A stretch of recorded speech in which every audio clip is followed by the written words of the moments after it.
ሰላም ጤና ይስጥልን እንደምናላችሁ ክቡራትና ክቡራን የመርማሪው ሚዲያ ተከታታዮች ሁላችሁም በያላችሁበት ሰዓት አቆጣጠር በያላችሁበት አገር በያላችሁበት የዓለም ጫፍ ሁሉ ሰላም ይብዛላችሁ።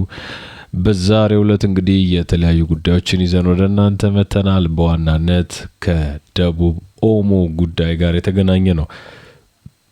እንግዲህ በደቡብ ኦሞ አስደንጋጭ ክስተት ተከስቷል። ይህ በደቡብ ክልል የተከሰተው ጉዳይ ምንድነው?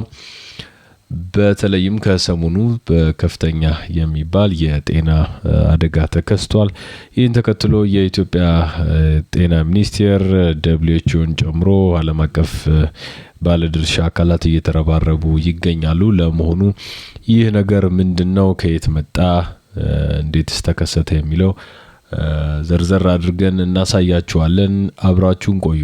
በተለይም ከመድኃኒትና ክትባት ጋር ተያይዞ እስካሁንስ ተጽዕኖ ምን ይመስላል፣ ወደፊትስ ምን ሊከሰት ይችላል የሚለውን የተለያዩ ባለሙያዎችን አናግረን መረጃዎችን አጠናቅረን ወደ እናንተ ቀርበናል። አብራችሁን ቆዩ። እንግዲህ ከቅርብ ጊዜ የተከሰተ ወረርሽኝ እንደመሆኑ መረጃዎቹ በየሰዓቱ እየተለዋወጡ ነው የሚገኙት። በዚህም የተነሳ እንግዲህ በህዳር ወር 2025 ወይም በኢትዮጵያ አቆጣጠር ህዳር 2018 ዓመተ ምህረት የተከሰተ ነገር ነው። መጀመሪያ ላይ መረጃዎቹ ከተለያዩ ሰዎች ይወጡ ስለነበረ እጅግ አስደንጋጭ የሚባል ደረጃ ላይ ደርሰው ነበረ። አሁን ላይ ግን የኢትዮጵያ ጤና ሚኒስቴር ከደብሊውኤች ጋር ሆኖ ስራዎችን ለመስራት ህዝቡን ለማረጋጋት እየሞከረ ነው። በሽታውም እንግዲህ የማርበርግ ቫይረስ ወረርሽኝ መሆኑ ተረጋግጧል። ከዚህ በፊት ብዙ ሰዎች ኢቦላ ነው ወይስ ምንድነው ወይስ ምን መጣብን እያሉ በከፍተኛ ድንጋጤ ላይ ነበሩ። ከዛ በኋላ ግን አሁን በተደረገ የዘረመል ምርመራ የማርበርግ ቫይረስ ወረርሽኝ መሆኑ ተረጋግጧል። እንግዲህ በራሳችን ሰዎች እንዳገኘነው ከሆነ ከኬንያና ከደቡብ ሱዳን የመጡ ሁለት ታካሚዎች በጂንካ ሆስፒታል በሽታውን አስተላልፈው እንደሄዱና ዶክተሮቹን ጨምሮ ሌሎች ሰዎች ህይወታቸው እንዳለፈ ተረጋግጧል። በተለይም አንድ የፕሮቴስታንት ቸርች አገልጋይ የነበሩ ሰዎች ናቸው በብዛት ህይወታቸው ያለፈው። ከዛ በተጨማሪ ግን ከደቡብ ሱዳንና ከኬንያ መጥተው በጂንካ ሆስፒታል ሕክምና ለማግኘት የሞከሩ ሰዎች እንግዲህ የዚሁ በሽታ ሰለባ ሆነዋል። ነገር ግን አስተላልፈው ሄደዋል። በዛ ምክንያት ለማከም የሞከሩ ዶክተሮችን ጨምሮ ሌሎችም የጤና ሰዎች ህይወታቸው አልፏል ማለት ነው። እንግዲህ በኢትዮጵያ ደቡብ ኦሞ ዞን ውስጥ የተከሰተው አጣዳፊ የደም መፍሰስ ትኩሳት ወይም ቫይራል በዶክተሮቹ አጠራር ማለት ነው ቫይራል ሄሞራጂክ ፌቨር ይባላል ወይም ቪኤችኤስ ምርመራ ተጠናቆ የሀገሪቱ የጤና ባለስልጣናትና የዓለም ጤና ድርጅት ደግሞ የማርበርግ ቫይረስ በሽታ ወይም ኤምቪዲ ወረርሽኝ መሆኑን አረጋግጠዋል። ይህ በኢትዮጵያ ታሪክ ውስጥ ለመጀመሪያ ጊዜ የተከሰተ የማርበርግ ወረርሽኝ ነው። ወረርሽኙ እንግዲህ በተለይም በህዳር 14 2025 ወይም በዛሬው ዕለት እንደተዘገበው ማለት ነው ወረርሽኙ የተመዘገበው በደቡብ ኢትዮጵያ ክልል ኦሞ ዞን አካባቢ ሲሆን ጂንካ ከተማ ዋነኛ የዚህ ችግር ተጠቂ ሆናለች። እስካሁን በተዘገበው መረጃ መሰረት 9 ሰዎች በማርበርግ ቫይረስ ወይም ደግሞ በዚህ በሽታ ተጠርጥረው በልየታ ውስጥ ይገኛሉ።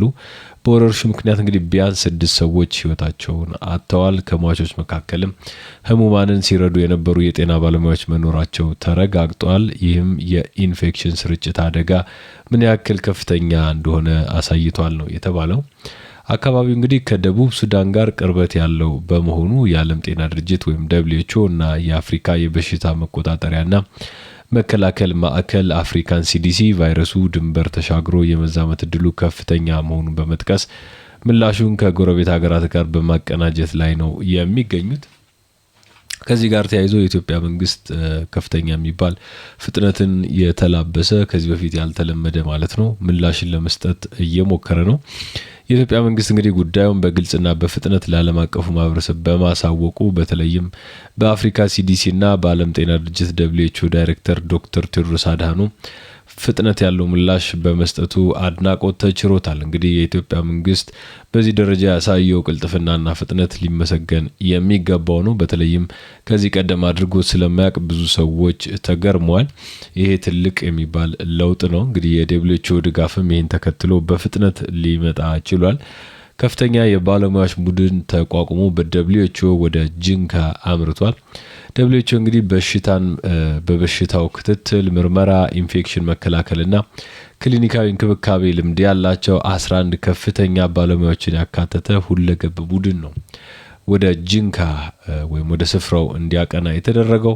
አስፈላጊውን ቁሳቁስ በማሟላት በተለይም ለጤና ባለሙያዎች የሚሆን የግል መከላከያ መሳሪያዎች ወይም ፒፒኢ የሚባለው ማለት ነው እና ኢንፌክሽን መከላከያ ቁሳቁሶችን እንደዚሁም ለሕክምና አገልግሎት የሚውሉ ጊዜያዊ የለይቶ ማቆያ ድንኳን ወይም አይዞሌሽን ቴንትን ጨምሮ አቅርቧል ማለት ነው።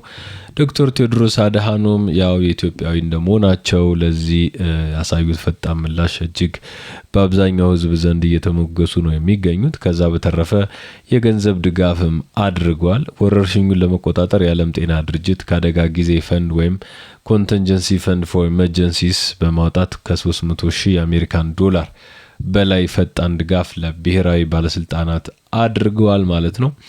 ከዛ በተረፈ እንግዲህ የምርመራ ማዕከላት የላቦራቶሪ ምርመራዎች ትክክለኛው መንስኤ ለማረጋገጥ በኢትዮጵያ ሕብረተሰብ ጤና ኢንስቲትዩት ወይም ኢፒኤችአይ እየተካሄዱ ነበር።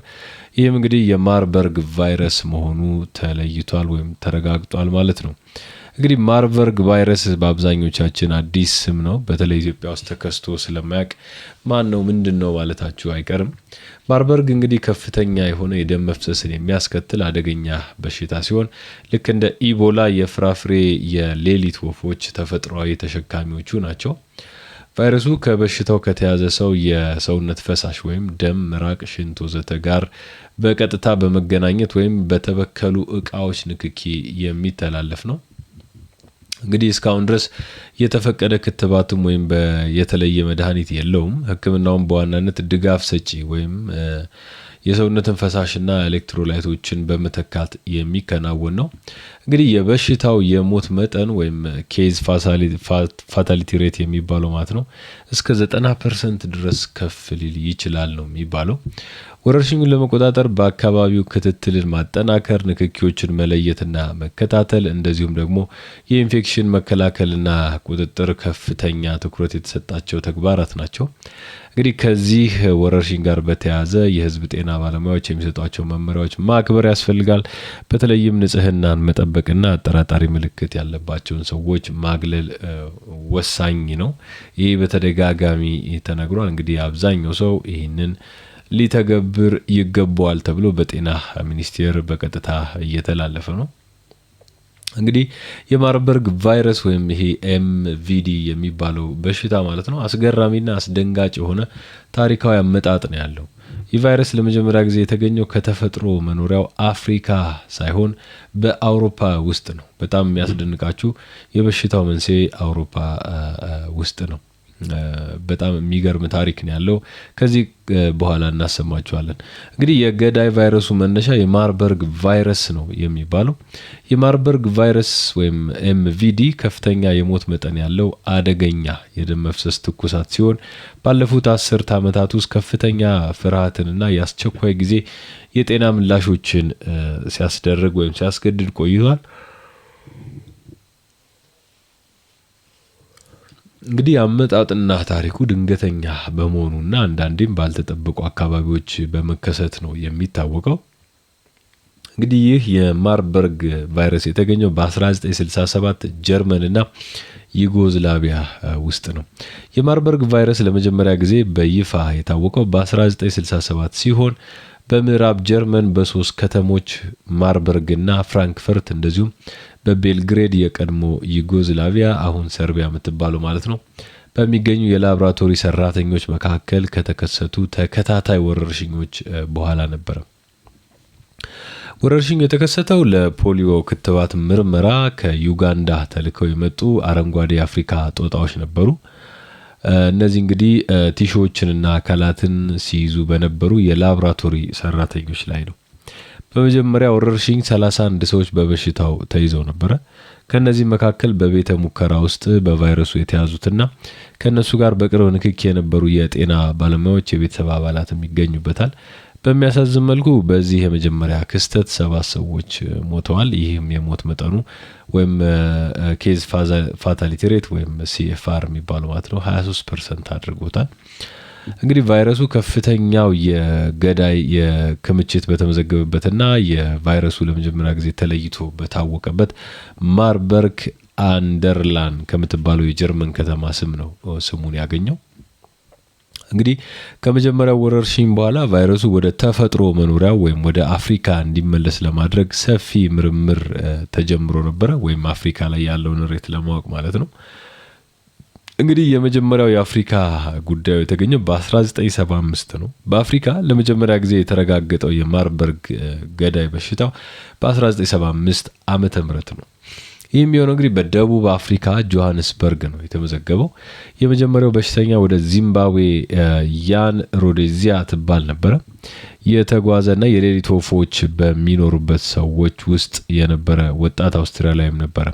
ምንም እንኳን እሱ ቢሞትም አብሮት የነበረው ተጓዥና እሱን ስትንከባከብ የነበረች ነርስ መዳን ችለዋል። ይህ ሁኔታ ቫይረሱ ከላቦራቶሪ ውጭ በተፈጥሮ ውስጥ እንደሚዘዋወር የመጀመሪያ የተገለጠ ፍንጭ ነው የነበረው። በቀጣዮቹ ዓመታት እንግዲህ አልፎ አልፎ በኬንያና ዩጋንዳን ጨምሮ በአፍሪካ ውስጥ ጉዳዩ አነስተኛ ወረርሽኝ መታየቱን ቀጥሎ ነበር። ከዛም በ2007 እና 2008 ዓመተ ምህረት በዩጋንዳ ማራማጋምቦ ጫካ ውስጥ የሌሊት ወፎችን የሚኖርበት ዋሻ የተገኙ ተጓዦችን ያካተቱ 2 የተለያዩ ሰዎች የግብጽ ፍራፍሬ የሌሊት ወፍን ጨምሮ ማለት ነው የተፈጥሮ አስተናጋጅ መሆኑን የሚያረጋግጥ መረጃ ቀረበ። ከዛ በኋላ በ1967ቱ ክስተት ቫይረሱ የተገኘ ቢሆንም በሽታው በብዛት ሰዎችን የገደለው ግን ከአፍሪካ አህጉር ውስጥ ነው። እነዚህ ወረርሽኞች በዋናነት በሌሊት ወፎች በተበከሉ ማዕድናትና ዋሻዎች ውስጥ በሚደርስ ንክኪ በኋላ ከሰው ወደ ሰው መተላለፍ የተስፋፉ ናቸው። እንግዲህ ከ1998 እስከ 2000 ዓመተ ምህረት ድረስ በዱርባ ዲሞክራቲክ ሪፐብሊክ ኦፍ ኮንጎ ማለት ነው ወደ 154 ሰዎች ተይዘው ነበረ። ከዛ በኋላ 128 ሰዎች ሞተዋል። ከዚህ ውስጥ እንግዲህ 83% ከተያዙት ውስጥ ህይወታቸው አልፏል ማለት ነው። እንግዲህ ዋናዎቹ አስተላላፊዎቹ የሌሊት ወፎች በብዛት የማዕድን ማውጫ ውስጥ በነበሩ ወርቅ ፈላጊዎች መካከል ስለተከሰተ ነው እንግዲህ ሁሉ የሞት መጠን የጨመረው ማለት ነው። ከዛ ቀጥሎ በ2004 እና 2005 ዓመተ ምህረት ኢዩጌይ ግዛት ወይም አንጎላ ውስጥ ማለት ነው 252 ሰዎች ተይዘው ወደ 227 የሚሆኑት ህይወታቸው አልፏል። እንግዲህ 90% የሚሆኑት ማለት ነው። ስለዚህ እስካሁን በዚህ ቫይረስ ምክንያት ከተመዘገቡት ትልቁና ገዳይ ወረርሽኙ ይሄ ከፍ ያለ ነው።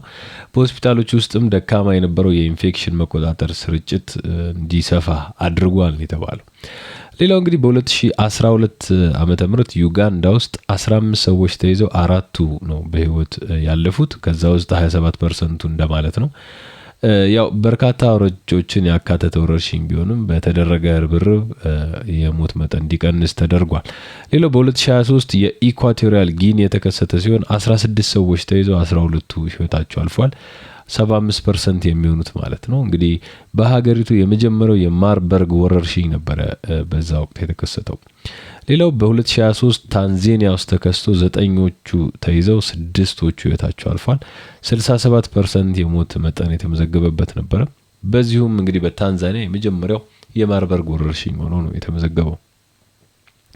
እንግዲህ ወደ ሀገራችን ስንመለስ ወይም ወደ ቀንዱ ወደ አፍሪካ ቀንድ ስለመጣው ጉዳይ ብንመለከት በአሁኑ ጊዜ እንግዲህ በኢትዮጵያ ኦሞ ዞን በጅንካ አቅራቢያ የተከሰተው ወረርሽኝ የማርበርግ ቫይረስ ታሪክ ውስጥ አዲስና ወሳኝ ምዕራፍ ሆኗል። ምክንያቱም በምስራቅ አፍሪካ ሲከሰት እንግዲህ ከዩጋንዳ ቀጥሎ ወደ ኢትዮጵያ ሆኗል ማለት ነው።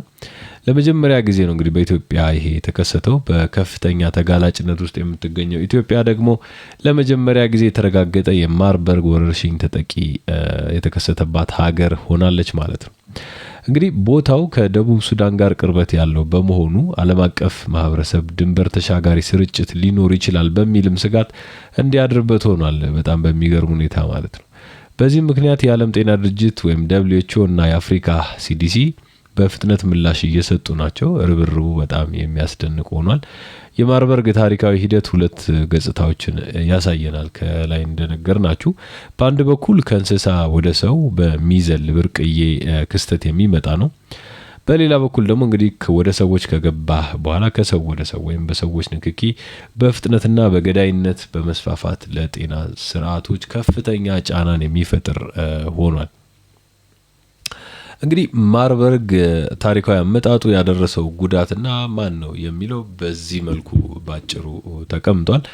በተለይም ከጤና ሚኒስቴር የሚቀርቡ የጥንቃቄ መልእክቶችን መከታተል፣ ሰዎች የምትመከሩትን ማድረግ በቀላሉ በሽታውን ለመከላከል የሚረዳ ነው ተብሎ እንግዲህ በብዙ ሰዎች ዘንድ እየተነገረ ነው የሚገኘው።